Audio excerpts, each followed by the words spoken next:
I was betrayed at the altar. The phrase sits in my mouth like a stone I can't swallow. The chapel smelled like lilies and spilled perfume. The train of my dress scraped across the marble as a hush moved through the crowd. Someone somewhere knocked over a champagne flute. My bouquet slipped damply from my hand and hit the floor, petals scattering like paper accusations. I remember my breath catching, the world tilting, and then the sight of him, the man who was supposed to be waiting for me at the end of the aisle, standing with his back to me, a hand in the crook of another woman's arm. I remember the way people looked, as if they were trying to hide the exact expression that would make the humiliation official. My mother's photograph on the front pew was a small framed thing with a halo of flowers. I had rehearsed the walk 100 times in my head. I had bought the dress with credit cards and 2 months of overtime shifts. I had believed in the kind of vows you see in movies, naive, stubborn, wholehearted.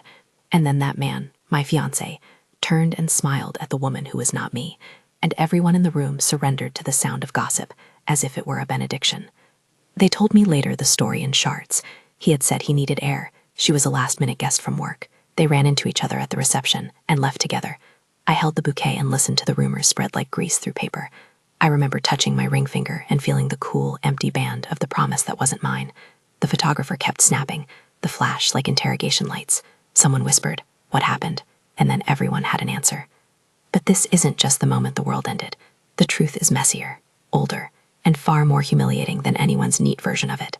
The day before, the night that bent my life into this new direction, I kissed a stranger.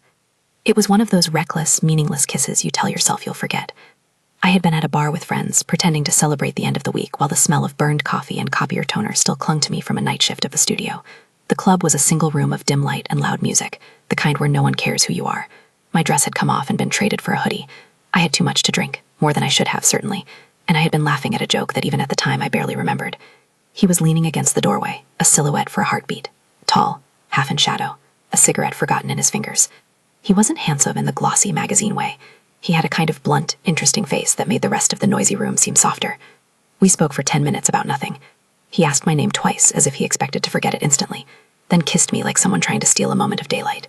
I woke up in a heap on my couch, with the taste of stale lipstick on my lips and a pounding shame that made every movement feel like a public performance. My phone was a graveyard of messages, texts from vendors, a voicemail from my florist, a note from the best man, and then the one I had most dreaded but secretly expected, a single blunt message from my fiancé, blue bubble and cold punctuation. "We need to talk. I'm done." I left the apartment that morning with the dress stuffed into a shopping bag and the bouquets in the trunk, and with the feeling that my life had split on a seam I couldn't sew closed. I was an orphan with a masterful ability to keep my own heartbreak tidy. The house I'd grown up in belonged to memories, and to the strange mercy of rent I could just about manage. I had no dowry, no safety net, and the so-called fiancé's departure meant something worse than the ending of a relationship. It meant a public label. Failure. In a city like ours, as a woman with my back to the world and not enough money to make it polite, that label could be a sentence. Then the stranger from the doorway came back. He didn't arrive with fanfare. He arrived like a steady thing in my life when everything else felt like a stage set collapsing. I saw him outside the cafe where I'd gone to pick at a salad and answer emails on a tablet. He was reading a paper, real paper, the kind that smells like a room full of decisions. And when he looked up, there was that same blunt, interesting face. He sat down without asking, as if he owned the chair. He introduced himself with a name that sounded like a cliché. Gray. Grayson, he corrected when I asked, as if the name needed an elbow bump to feel right. "You're Julia," he said, like I'd been wearing my name on my sleeve. There was the shame, immediate and hot. "I'm sorry," I said. It was the only thing I could think to say that would be honest and small enough to be safe. He smiled in a way that was both kind and unreadable. "You looked like you needed help more than apologies." I told him everything, up to the moment the message came through. I told him about the dress in the bag, the whispering guests, the empty seat at the table. He listened like someone reading a contract, head tilted, eyes sharp. When I finished, he offered a hand. Not a saving hand, not an offering of pity, but a practical suggestion. "You should come with me for a while." For a month after the wedding, the narrative was simple, but it didn't feel simple. Grayson offered me a place to stay at a townhouse downtown he said was being renovated. He said he'd seen me at the office and liked my work. More importantly, he had someone who could call a favor with HR to keep me employed while the scandal simmered. He claimed no grand motives. He proposed a practical arrangement with clause and counterclause, which he delivered with the dry humor of someone half amused by his own generosity. "I'll be out of the country a lot," he said one evening, sliding through the kitchen while I unpacked a box of cheap books. "I need someone who can be present. Appearances, social plates, that sort of thing. You'll get room and board, a little pocket cash, and postpartum privacy. In return, you'll help me." "No," I said. I didn't know what I was refusing. It was embarrassment dressed up as ethics. "I can't be a fake anything." He shrugged, like the word didn't scare him. "Not fake, practical, and short-term." I told Logan about it over beer in the small, crowded bar where we used to drown deadlines. He was my oldest friend at the studio, the kind of ally who keeps an extra pen in his shirt pocket and a straight face for the inevitable when it feels like everything will tip over. He listened and then looked at me like I had suggested we go bungee jumping off the pier. "You want to move in with a stranger who kissed you once?" he asked. "It was more than a kiss," I said. The truth felt too cheap and too expensive all at once. I didn't want to tell him about the way Grayson had made the room feel less loud, how he had offered me a steady glance and a safe silence when the world was still reeling. I didn't want to admit how much I imagined safety. "Julia," Logan said, softer now, "you're broke. You have commitments. It's a story. And if that saves your job and gives you a roof while you get your life back—" He didn't finish the sentence. He didn't have to. I already knew the ledger. Shelter equals survival. Pride is negotiable when rent is due, when your phone is a coffin of voicemails from numbers you don't want to answer. So I agreed. The first time I set foot in his house was like stepping into a movie whose budget I could never afford. The curtains were heavy, the rug thick under my feet. There was a freshness in the air like a room that's been scrubbed of its usual dust. He showed me around, casual, like he did it 100 times. The kitchen had knives that made food feel like a ceremony. The bathroom had bottles of soap that smelled of mountains. He handed me a key with no fanfare. It felt wrong and right at the same time. It felt, if nothing else, safe. And, he added as if remembering some detail that had slipped him, "If anyone asks, we're engaged." It was a single sentence, a tiny bomb with a soft fuse. I laughed then, the kind of laugh that has only one note, disbelief. Fake engagement?" I said. My voice sounded small in the oak foyer. "People believe pictures and headlines," Grayson said. "It is easier to explain a suddenly engaged woman than a woman who was the last person he texted before he walked out on their wedding. Tell the press what they want to hear. Let the truth breathe in private." He made it sound like a logistical problem you solve with a spreadsheet. He promised discretion, a set of rules, no intimacy beyond the gesture, no cross lines with the people who already knew me, no social media overshare. He promised that if the arrangement started to feel wrong, we'd stop. In the days that followed, he kept his promises. He took me shopping. I still remember walking into the boutique, lights like pale moons, racks arranged like an altar to fabric, and feeling like I was a criminal let loose in a jewelry store. The tags were foreign currency, numbers that made my stomach drop. Grayson watched me with the careful detachment of someone who had been around important things for a long time. He offered me a suit to bury my arms in, shirts that didn't look like they belonged to anyone's uniform. He picked out a coat that fit like an apology. When the clerk wrapped my things, she moved with the practiced whisper of someone who never asked where my money came from. For the first time in months, I sat on a bench and let someone else carry the bags. "It's not about the clothes," Grayson said, reading me like an open file. "It's about creating a version of you the world can accept." "And you think the world will accept me if I look expensive?" I said. "I don't think, I know." He had a smile that didn't reach all the way to his eyes. "They will judge you by what they see. If you want them to believe one story, they can be convinced if the ribbon is pretty enough." It felt like being given armor. It also felt like trading a piece of myself for protection. I stood in the changing room wearing someone else's identity, the tailored shoulder, the hem that sat perfectly at my knee, the shoes that didn't pinch. I saw my reflection and felt like someone watching a stranger rehearse grief. I wondered which part of me had to go for this new version of survival. At the office, the new me made a difference. People treated me differently when my hair was pulled back and my jacket fit like it belonged. They didn't pity me. They nodded and smiled and gave me fewer sideways looks. But pity had not been the worst of my problems. Vanessa was. Vanessa was the kind of person who wore ambition like perfume, too strong, so it lingered in rooms long after she left. She had been my colleague since I started at the studio, the kind of person whose laugh had nothing to do with the joke and everything to do with the audience. She had the looks of someone who'd never had to ask for anything twice, and the eyes of someone who kept a ledger of favors owed. She smiled with her teeth and planned betrayals with her thumbs. From the beginning, she had been competitive. When our director left months earlier, she had pressed herself forward like a tide. She had never forgiven me for being the one who'd been entrusted with a particular campaign she'd wanted. "You look different," she said the first day I came back wearing Grayson's suit coat and the smallest smile that didn't try too hard to be anything. She said it to show that she noticed. She said it to set her tone. At first, Vanessa's offenses were small, passing me in the hallway with a cutting "congratulations on your rebound," and sliding into my meeting with a question that shredded my argument. Then they grew heavier, a document that vanished from my file, a design that appeared in her name on the server, a presentation deck that coincidentally echoed the idea I'd sketched late one night. Work was a place where reputations could be fashioned and wrecked by the click of a mouse. Vanessa watched me with the steady patience of a predator. When the plagiarism happened, the design I had created, months of sketches and nights on the drafting table, showing up with her logo on it, I felt like a ghost watching her mouth say my concept aloud while the room applauded.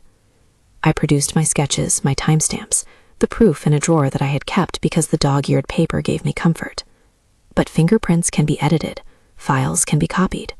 Someone moved data and left me naked in front of the team. Hawkins, or Rocks as they called him for his way of reducing any conversation to blunt force, was the manager of the department. He loved authority more than he loved fairness. He asked for an explanation in a meeting that felt like a trial, and he looked at me like I had been caught doing something to damage the company's bottom line.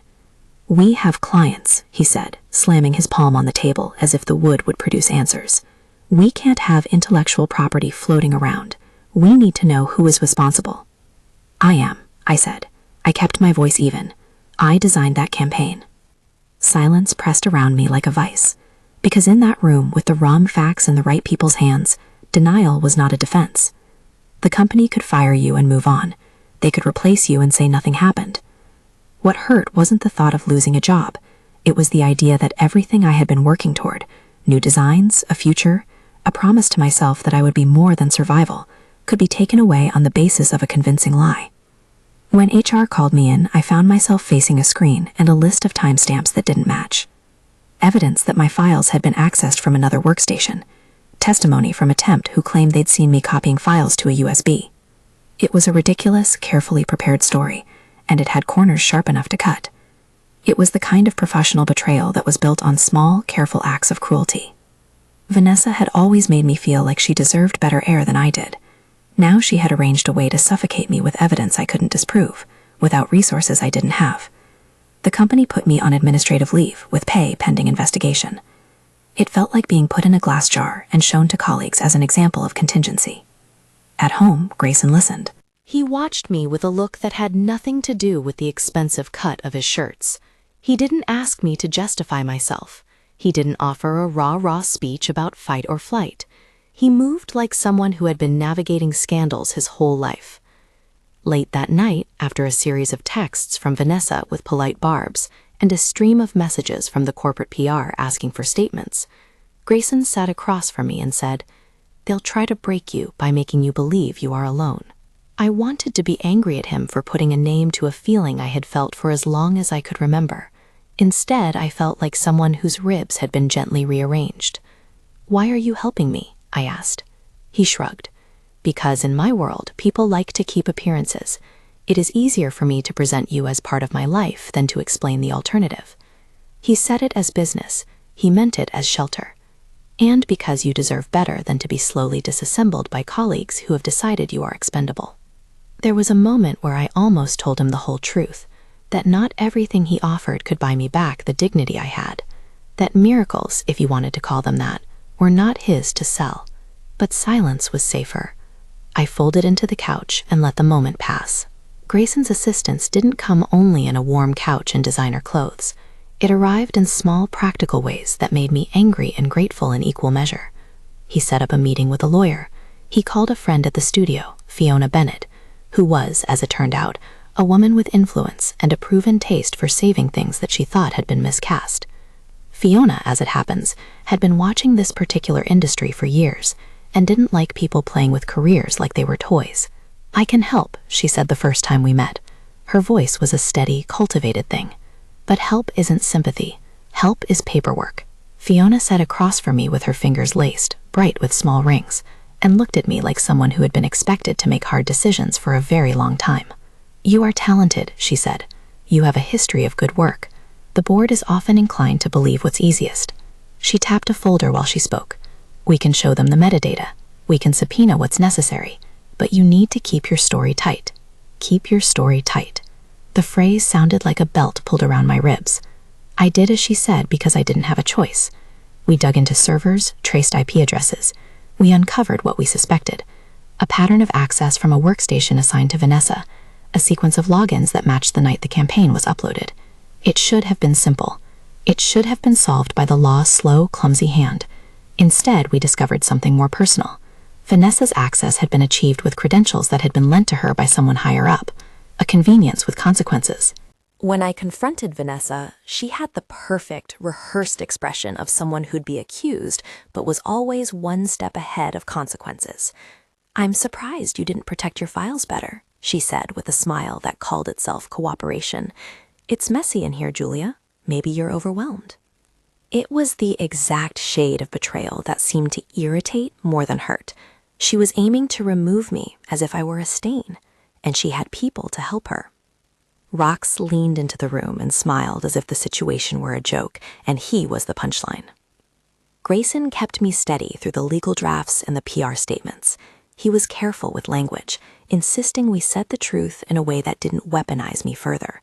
No dramatic statements, no hungry internet confessions. In private, he was quieter than anyone would expect. In public, he was a fortress. When the press started whispering, he appeared at my side in the glossy photos, an arm around my shoulder that made the headlines read, "Fiancé stands by young designer," instead of whatever they had been ready to print about a fallen bride. People lent meaning to the pictures faster than they lent meaning to the facts.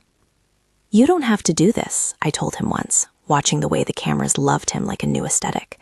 The light had a way of finding the cheap seams people tried to hide behind.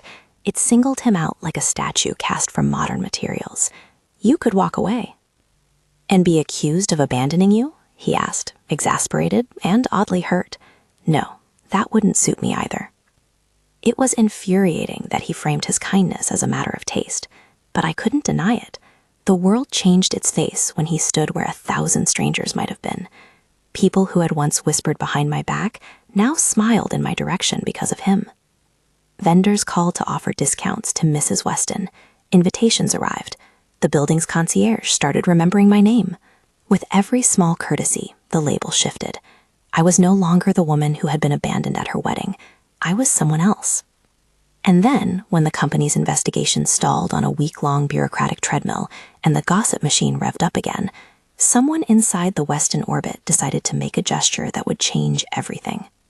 It was a quiet Tuesday when a local paper published a sideways story about a Weston heir attending a charity event with a mysterious companion.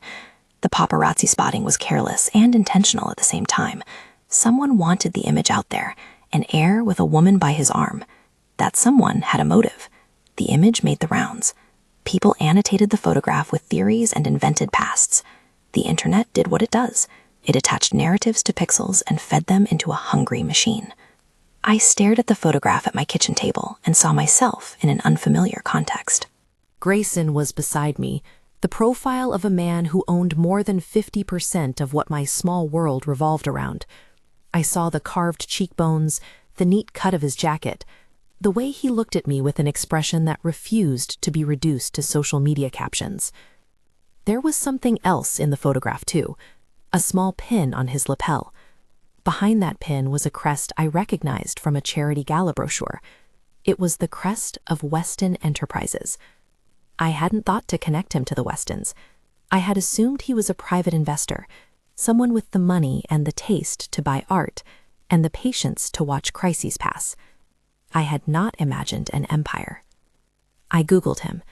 The first result landed like a book on a table.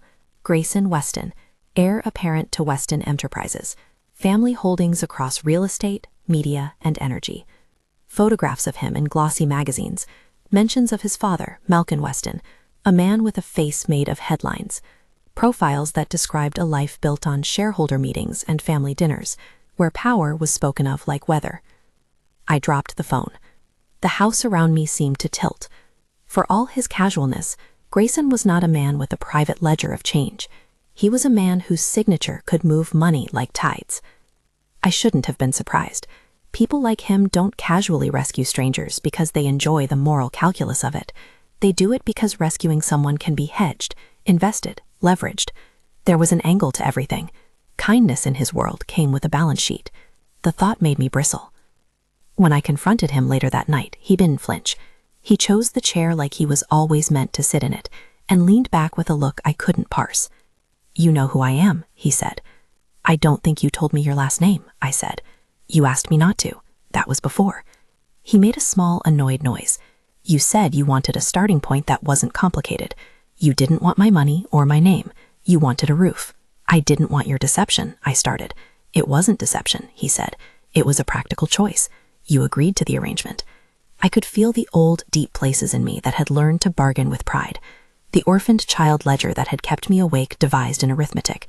If I stayed with him, what would I owe? If I left, what would I lose? The question had no clean answer. He stood and walked to the window. Outside, the city breathed, unbothered by the private economies of shame.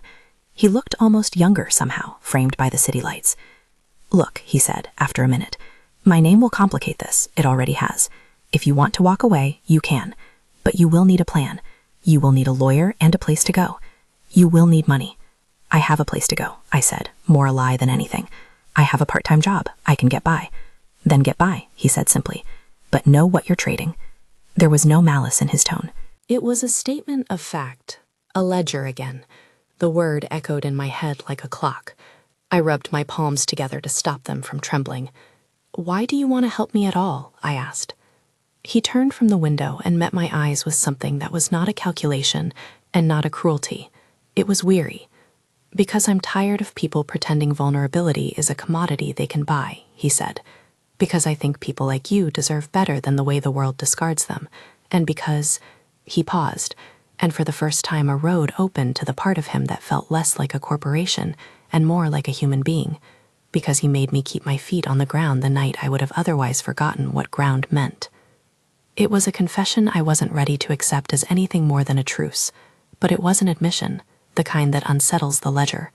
For all my skepticism about his motives, I found myself softening in a place I hadn't expected. Then came the first public thing he did that nobody could ignore. I was coming back from a meeting when my phone buzzed with a message from a reporter I recognized. "Do you have a statement about Weston? Photos circulating show him at the gala with you." I sat down on the curb and opened the gallery on my phone. The image was too small and everywhere at once, an image that turned me into a character in someone else's script. The next morning, Grayson posted a brief note on his social feed. No fanfare, no mealy toast about privacy. He wrote one line and attached the photograph. "This is Julia Reed. She is talented and brave and deserves to be heard." It was small. It was perfect. The words landed like a line of protection around me. Because when a man like Grayson Weston uses his platforms, the world tends to bend the facts to make room for his narrative. The post did three things. It set the universe on a course where I could no longer be erased. It made me a target, and it announced to the people who had been circling like hyenas that I had a defender with teeth. Vanessa didn't smile that day. She didn't need to. She had friends in positions of power. But she also had enemies who were counting on her next mistake. The office air shifted. People who had been ready to treat me as a sad story stepped back. The photograph made them reconsider the calculus of consequences. And yet, being the woman protected by a billionaire came with its own brand of humiliation. The press called me the mysterious companion. Columnists speculated. People I had known from my hometown began to message me with congratulatory notes I didn't feel I deserved. I was being rebranded in real time, and the new packaging made me itch. I resented the idea that my worth might be measured by the weight of his wallet. A week later, in the middle of an afternoon when I hoped for nothing more dramatic than finishing a project, I received a phone call from the HR director asking me to come into a meeting. I walked in expecting the stale air of bureaucracy. What I found was a room with frosted glass and two bright lights, and across from me, a stack of documents that meant war. "There's been a development," the director said, voice careful. "We have support to believe that your design was in fact original. Mr. Weston has provided evidence that the files were manipulated." My heart did a strange flip. Could vindication ever come without cost? The room smelled faintly of lemon cleaning spray and fear. "We will be reinstating you," the director continued. "You may want to keep legal counsel." I left the meeting a different person than I had entered it. Vindication felt like a gift wrapped in someone else's cashmere. It was relief, yes, but it also felt like being handed a story managed by people with more influence than my own. That night, Grayson and I sat on his terrace, overlooking the city's scattered lights. The skyline looked like a list of promises that had been drafted and never fulfilled. He was quiet. His jaw was set in a way that suggested he was carrying a weight he didn't intend to show. "I didn't do it for the glory," he said. "I did it because someone had to stop them from taking you." "And you," I said. "Who are you when you're not the man people bring on camera? Are you that someone who shows up without a ledger?" He glanced at me, and for a moment his eyes softened in a way that nearly made me forget every bribed favor and corporate maneuver. "I'm complicated," he admitted. "I have a family and expectations. I have mistakes. I also have the ability to make things right in ways you might not have access to. I chose to use it." The terrace smelled of lemon trees and a weed I couldn't name. A neighbor somewhere was practicing the piano off-key, as if the city needed another strain of sound. We sat in a silence that was not empty. It felt like a field where we both planted stakes without speaking their names. "There's more," he added finally. "People in my world don't like unscripted things. There are forces, family things, company things, that don't appreciate surprises.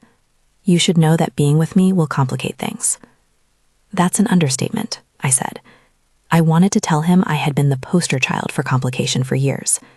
I wanted to tell him about the way loneliness had become a companion, how I had learned to hide my fear in a neat stack of honesty. Instead, I asked quietly, "Have you told your family?" He let out a breath. "Not yet," he said. "My father will have opinions. He always does. But I'm willing to take the fallout if you are." It was a gamble, an offer made like a chess move set with a kind smile. I should have turned him down. I should have insisted on making my own way without borrowed power. And yet, when I thought of the months ahead, when I imagined the humiliation of starting over again, with no money, no platform, and the taste of shame still hot in my mouth, the offer began to look like a lifeline. So I accepted the arrangement, not with a flourish, not with the naive faith I had once given to marriage vows. I accepted it as a pragmatic choice between two bad options and a faint possibility of better. We made rules. We kept it mostly business. We practiced our public story in the mirror. I learned to smile in a way that suggested I was happy, while meaning, in private, something much more complicated. Grayson continued to be generous but distant. He gave me space and paid my bills and arranged legal counsel. He also showed me that when someone with power decides to use it on your behalf, the world shifts in ways that can feel both protective and flattening. And yet, for all the money and the notably expensive scarves draped over my shoulders, I felt the ghost of the altar hovering near my knees. I had not expected the old wound to be this persistent. The strangers at the wedding, the way the groom's hand had drifted away, those images didn't evaporate because someone with a large bank account decided I was salvageable. They sat like a dull ache under new silk. Within the company, the reinstatement didn't end the war. Vanessa, feeling both exposed and cornered, changed tactics. She began to whisper to the board about temperament, about whether I was a fit for the higher-profile clients they wanted to court. She introduced concerns about my reliability and suggested an independent audit of my other projects. The audit was a thing that arrived with quiet malice and the efficiency of someone who knew how to weaponize formality. She would not be silenced. And then, one late Friday evening, as I was packing up to leave, I found an envelope on my desk with a single photograph inside. It was a grainy shot of me, my head bowed, the bouquet falling from my hands, taken from the wedding. Someone had collected every shred of my humiliation and printed it with the obvious purpose of reminding me of where I'd been. The envelope had no signature. I didn't know who would stoop to such a thing. I wanted to believe it was Vanessa's doing, but the timing was too precise. There are people in the city who make cruelty into a business. They don't look back. When I called Grayson that night, my voice was steady but thin. He came over within the hour, pausing at the door as if he'd been given a script to follow and decided to improvise. I told him about the photo, the whisper campaign that had started anew, the way my stomach tightened when I thought of the wedding guests. He took my hand without asking, like a man who had been briefed on the right moment to be brave. "They think this will break you," he said. "They don't understand you." "I don't know who I am now," I admitted. "I keep meeting myself in strangers' stories." He squeezed my fingers. "Maybe it's a chance to rewrite yours," he said. It was the smallest of promises. It was also the most dangerous. I was being offered a rewrite, but I wasn't sure I wanted one that had been penned by someone else's ink. A week later, Grayson called me into his office. His world, I was beginning to learn, was not the kind of office with a coffee maker that sputtered. It was an office with polished glass and a desk the color of retirement plans. He showed me documents that had been quietly gathered, server logs, emails, a record of a temporary access token that linked Vanessa's account to a third-party consultant whose contract had been signed by Hawkins. The pattern was neat, an arrow pointing at culpability. "Are you okay with me presenting this to the board?" Grayson asked. I felt like someone being asked to step back into a ring. "Yes," I said, "but what if they turn it into something else? What if they use this to make me complicit?" "They won't," he said. "They're more likely to be grateful. They like when things are wrapped up with a pretty bow." He was optimistic in a way that made me suspicious. The world had taught me to distrust people who offered polished solutions. But the files looked authentic. There were enough timestamps and IP addresses to make a reasonable case. He submitted them. The board moved. Vanessa was put on administrative leave pending disciplinary review. Hawkins was quietly reassigned. They put Vanessa on leave and reassigned Hawkins like you rotate a bad painting to a back room, out of sight but not out of reach. For a week, I floated between relief and an odd new guilt, like someone had handed me a parachute stitched from other people's courage and asked me to pretend it was mine. The files Grayson produced looked clean enough to stitch a story from. Server logs, IP traces, the kind of metadata that makes conspiracy theories look amateurish. The board called an emergency meeting. Vanessa's name trended for 3 bad news cycles, and then, mercifully, the noise dulled into the ordinary clatter of a company that preferred never to look at its own corners. But battles leave small minds where you least expect them. The envelope with the wedding photograph had been a warning. After Vanessa's suspension, the warnings grew subtler and more personal. A doorman who forgot to call a car for me, a supplier who couldn't find the fabrics I needed, an anonymous review on a design forum questioning my originality.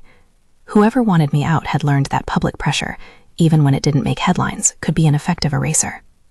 There were nights I woke up convinced the orchestra of humiliation would start again, the whispering, the misplaced sympathy, the old man at the cafe who pretended not to stare. Grayson was the only thing that softened those edges. He didn't do grand gestures every day.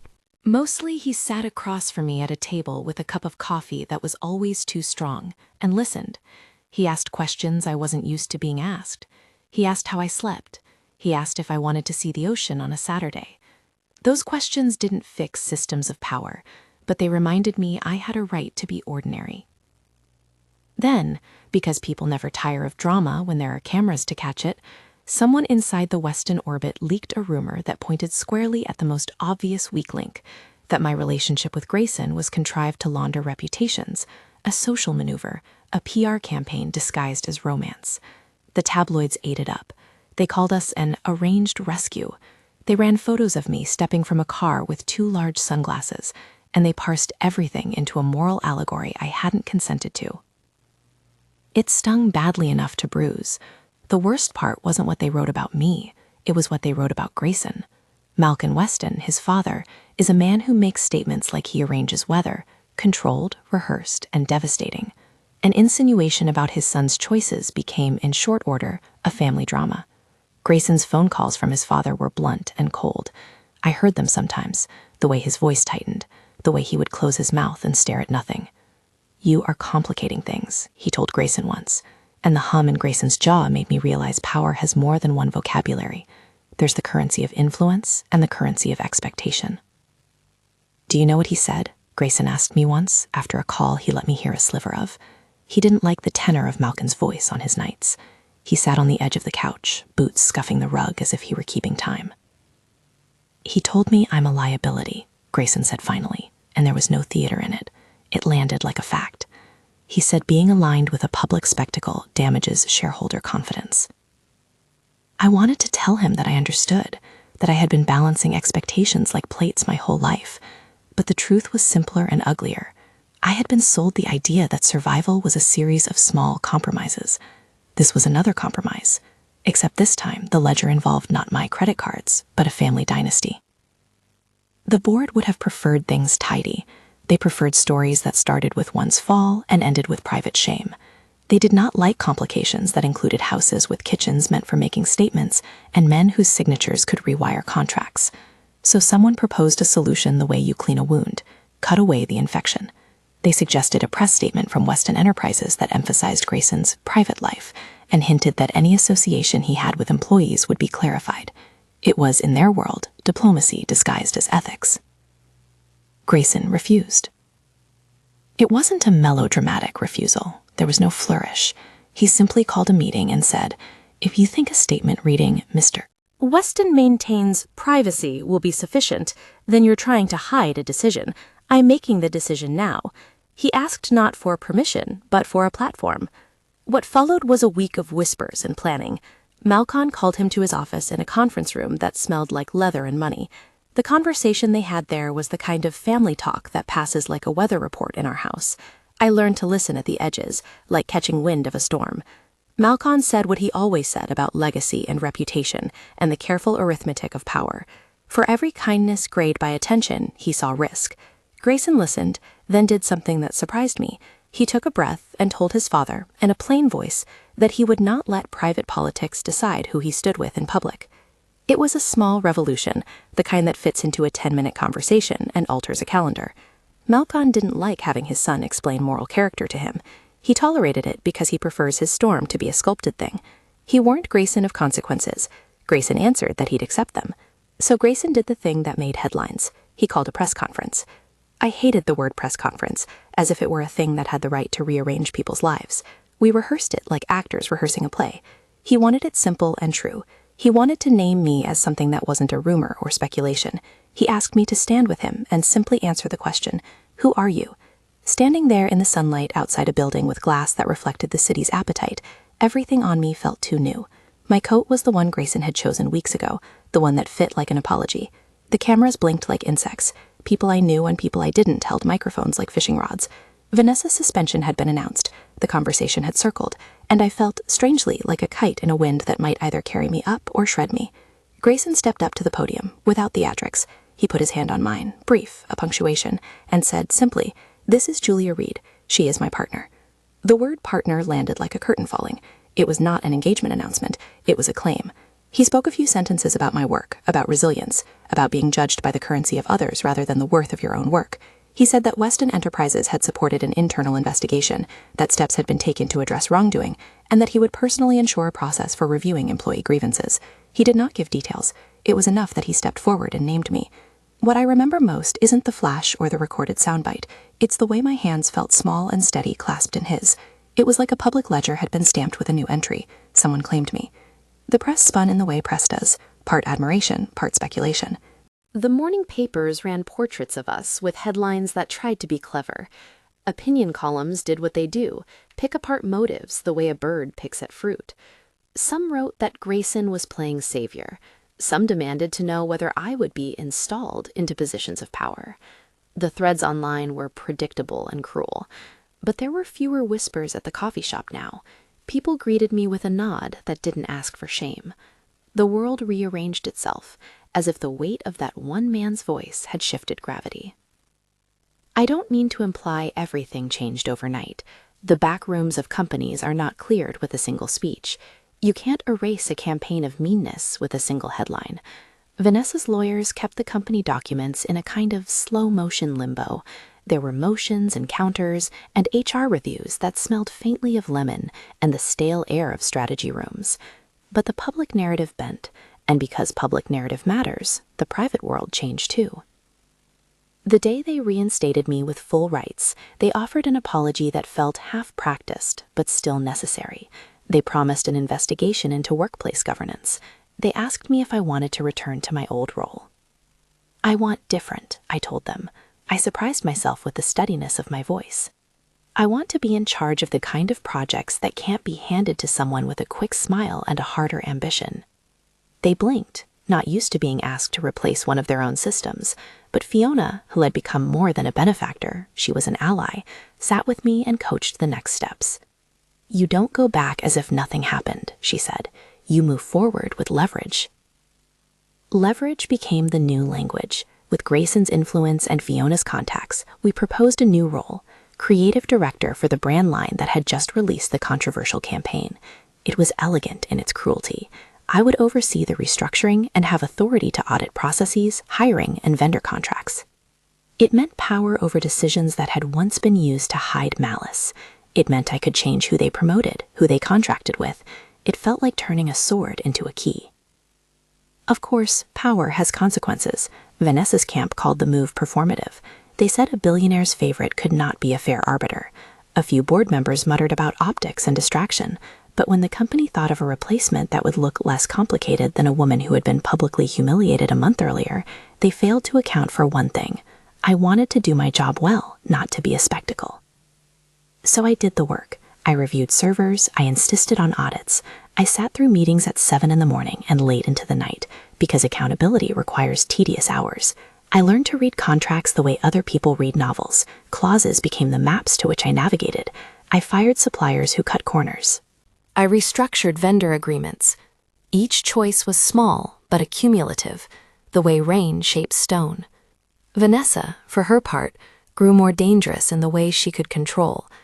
There were moments, an anonymous tip to a journalist, a smear campaign on a design board, that suggested someone with patience and resources was still invested in making me unwell.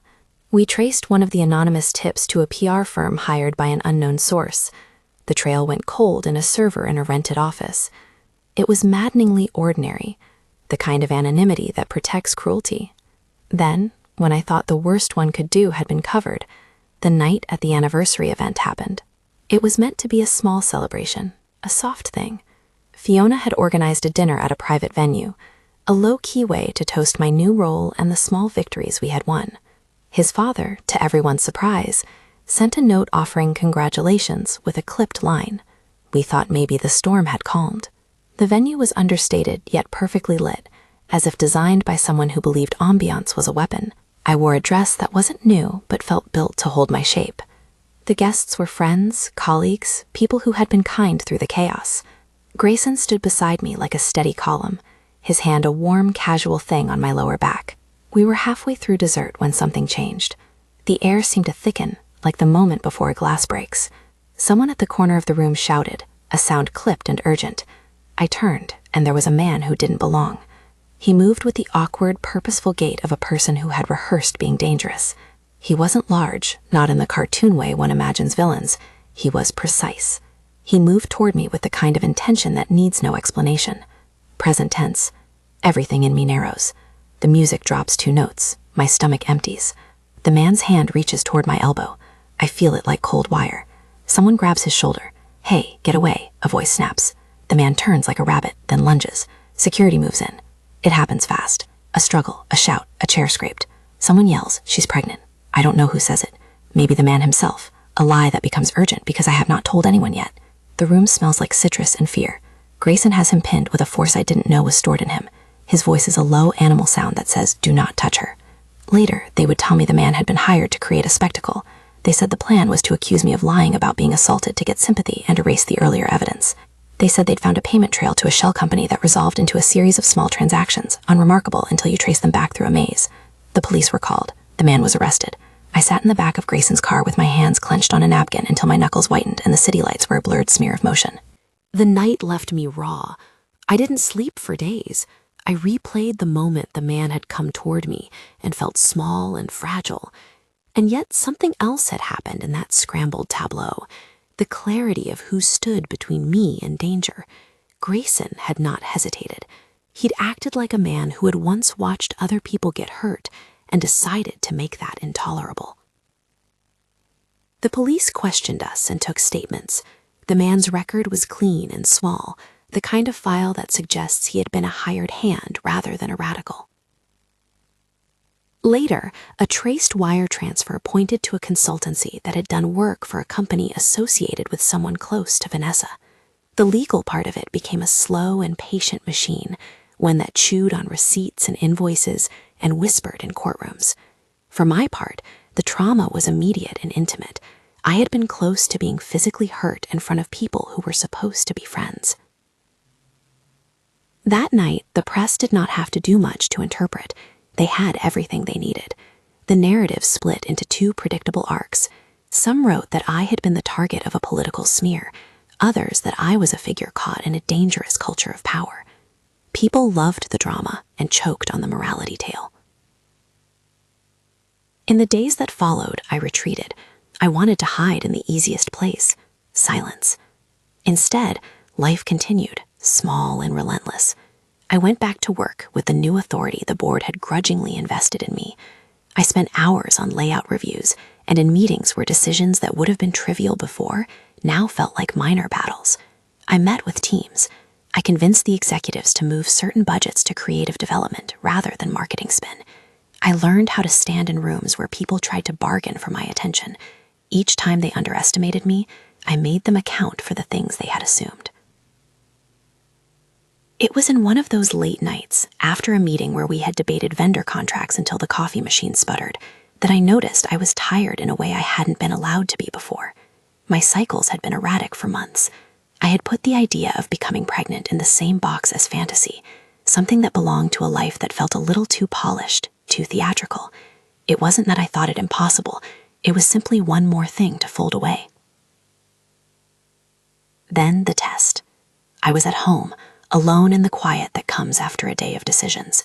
Grayson had been traveling, another of those sudden disappearances his life required.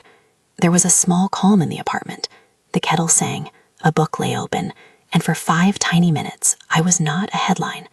I folded my hands around the small plastic test, like an object that could change the map of my life. When the line appeared, thin, then clearer, I felt the world tilt differently. Not like the tilt of a man walking away, but like a room rearranging itself gently around a new piece of furniture. I didn't know whether to laugh or cry. I called Grayson, my voice pinched. He came home in a half hour, the city bleeding into the windows. He sat on the edge of the bed and took the test with me, as if a small domestic act could become a ceremony. We sat there without television, without conversation that could be recorded. "What do you want?" he asked finally, more quietly than I'd ever heard him. It wasn't a question about logistics. It was a question of hearts. Everything in me wanted to catalog the reasons this was a bad idea. I could list them like items in a drawer: the past, the power dynamics, the public eye. I could argue the math of a child in a world that had twice tried to make me vanish. I could say the words that would place a distance between us. Instead, I told him the truth as it felt in that room, which was like this: I want to try. It was not the romantic answer stories expect. It was a practical hope, an admission I might have been holding out on the world, that I wanted something to build toward. He did not elaborate with vows or speeches. He took me into his arms with the kind of tenderness that has nothing to do with the way his hands sign checks, and more to do with the way he could steady a person in a bad wind. We kept it quiet for a while. We told only Fiona and Logan, and after careful thought, a legal counsel who could help us navigate the corporate optics. Pregnancy in the public eye is its own currency. We wanted to be careful. Besides, there was a new thing to manage. Vanessa's legal team had not given up. They were combing for any loophole to suggest I had benefited unfairly or received improper favors. It was an ugly dance. A woman with a reputation to rebuild accused of profiting from proximity. The legal ground we stood on was thin but necessary. Grayson insisted on transparency in the areas that mattered. He wanted the board to know of the pregnancy and the relationship. He wanted nothing that could later be used as a wedge. It was an approach that irritated some of the old guard and reassured others. Malcolm, predictably, had an opinion. He expected decorum and careful announcements. When Grayson told him, Malcolm said nothing for a long time. Then he said, "You always choose the dramatic route." It was almost affectionate. The public reveal we settled on was small. A photograph and a brief note from Grayson. Like the earlier post, but softer this time. He wrote about family and joy and the desire for privacy, while acknowledging that some things cannot be hidden. The world responded with its usual mix of kindness and speculation. There were congratulations, there were snide remarks. There were, awful as it felt, a couple of articles that suggested I had used motherhood as a shield. The timing of life is rarely neat. At work, the pregnancy complicated things in the way life complicates plans, like a river changing course you had planned to cross. I learned to schedule meetings in the mornings when my energy felt less predatory. I learned to keep lists and to delegate. Part of me panicked. Would this child be born into a life where their mother had been publicly humiliated? Would they be branded by the choices of a father whose name carried weight? I did not want to pass on shame as an heirloom. And yet there was a surprising softness in the world as well. Colleagues who had once been polite distance now asked after my health. A junior designer brought me cookies with a note that read, "For the future boss," a small, foolish thing that made me cry later in a bathroom stall. Grayson moved through family politics with a new urgency. He told his father he expected support in reasonable forms. Malkin offered a check in a way he imagined was practical, an offer of trust funds and legal assistance, but Grayson refused to let money be the only solution. We wanted autonomy. The climax of the board's internal politics arrived in a way that was quietly dramatic. Vanessa, despite her suspension, had kept a handful of allies who were adept at shifting blame. She filed a suit alleging procedural irregularities in the audit that had exonerated me. It was thin, and her counsel was a man who smelled of old law offices and new ambition. The suit required depositions, which meant testimony under oath, which meant people who had been cowed by power had to speak truth in a room where the stakes felt like currency. We prepared. Fiona, Grayson, Logan, and I sat through hours with lawyers, sifting through emails and receipts like archaeologists of vindication. We had a key piece of evidence, a server backup that showed the precise timestamps of edits, proof that masked accounts had been used to modify files. It was not the stuff of television courtroom miracles, but it was enough to make a reasonable case. Vanessa's counsel tried to claim a technical error. The board pressed forward. The company did not want a protracted legal fight that risked public exposure of internal failures, so they settled things quietly. Vanessa left the company under a non-disparagement agreement and a sum that looked like a seagull tossed a crust of bread, more to silence than to comfort. That outcome felt like both victory and wrong. I don't celebrate the end of someone's career. I celebrate the truth. It was a fine line, and I didn't always know we had crossed it with the right shoes. But the practical effect was real. The smear campaign wound down. My days no longer began with the itch of waiting for the other shoe to drop. The pregnancy continued. There were ultrasound moments that felt impossible, tiny flickers that made the room feel enormous. I found myself talking to a small shape inside me in the way people talk to strangers they hope will become family. Grayson would stand behind me in the kitchen, one hand on the small of my back, and we would make tea and watch the city. Sometimes he would put my hand over his heart and ask, "Do you feel it?" As if we were tuning a radio for a signal only the two of us could hear. We decided to make a more formal announcement after the first trimester. It was not a spectacle. It was a photograph in a small paper that highlighted my work and Grayson's quiet support. We wrote the caption together in Grayson's kitchen over stale bread and coffee. "We are grateful," it read, and that was as much as we could ask the world to be. What surprised me was the way people responded with tenderness rather than suspicion. Maybe the world had been hungry for a redemption arc that didn't involve screaming. Maybe people tire of outrage. Or maybe Grayson had simply worn down the room with consistency. Whatever the cause, there were more invitations to speak about workplace fairness than there were invitations to gossip. I found myself sitting on panels and speaking about power and accountability in a way I never dreamed I'd have to. I learned how to take a microphone and point it at systemic problems without turning myself into a spectacle. The pregnancy changed the shape of the negotiation for me. It forced me to look at what I actually wanted, not the performative victory, but the ordinary life that included a home that smelled like soup and a person who held your hand during a bad dream. Grayson, for his part, was less interested in being a savior than he had been at the beginning. He wanted to be present. He wanted to know the small details, what brand of prenatal vitamin I trusted, which pediatrician my mother would have liked. He changed in ways that didn't happen overnight, but in small increments, a softer jawline, an earnestness in the way he booked his schedule. The ledger in his life shifted from transactions to tenderness. We had nights where we argued, angry, ordinary fights about things like whose mother called too much and whether we should take a leap of faith professionally. There were days I resented the way his name opened doors I had to squeeze open with a crowbar. There were nights I woke up convinced I'd be defined by his shadow. But there were more nights than not when we sat and read to each other from books that felt far too earnest for our tastes, and watched the city glow like an idea we might be able to make true. The birth came in a way that is ordinary and miraculous in the same breath. It wasn't cinematic, no dramatic hospital entrances with choir music.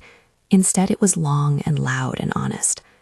I remember the midwife's calm voice and Grayson's hand on my forehead, as if he were trying to blueprint courage into me.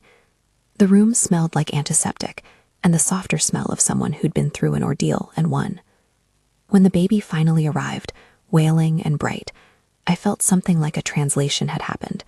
My body, so often the site of gossip and rumor, had made something real.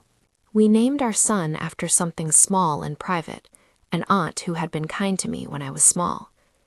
Grayson held him in a way that said he had been waiting to learn this posture for longer than he'd ever let on. The world outside continued its churn, but inside the hospital room, there was a quiet economies of breath. After the birth, the practicalities of life reasserted themselves. Sleep became an elusive currency. There were feedings and doubt, and the tiny terror of being responsible for someone else. I went back to work part-time at first. I couldn't have done it without a village. Fiona, who kept an eye on my projects, Logan, who kept me grounded, nurses who taught me how to swaddle. Grayson adjusted his travel schedule, insisting I didn't have to do anything alone. The company underwent a public shakeup that felt necessary. The board adopted new policies on access and accountability. Weston Enterprises set up a review committee for oversight on internal processes. It didn't fix the fact that the place had been a machine that allowed cruelty. It offered mechanisms to keep it from being that way so easily. There were critics, plenty of them, who said everything had been staged. There were letters from people in other companies who had been through similar things, asking how to navigate the same waters. The epistolary effect of ugliness became, in a strange way, a conversation starter.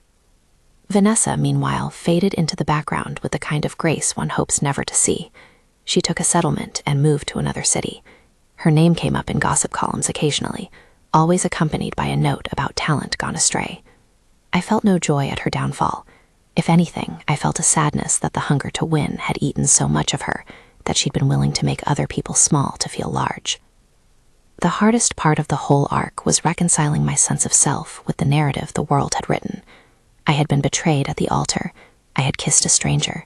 He had been a billionaire who wrapped me in clothing expensive enough to feel like an apology, and then used his voice to change the way the world saw me. All of those were true, but none of those things were the whole of who I was. One evening, months after the birth, I found myself in the same church where the wedding had been meant to happen. I didn't go for ceremony. I went for the echo. The place was quiet and empty, dust motes moving like tiny planets in the light. I sat in a back pew and listened to the way the rafters held sound. There was a photograph on a small table of my mother. I brought nothing fancy, just the memory of the woman who had taught me to mend my own clothes. I thought of the bouquet hitting the floor, and the way my face had felt like a public emblem of shame. But in that quiet, another image rose up. Not the altar betrayed, but the small domestic scenes that had replaced it. Grayson each morning pouring coffee, Logan making bad puns that made our son squirm with laughter, Fiona sending a text that said, "You did good today."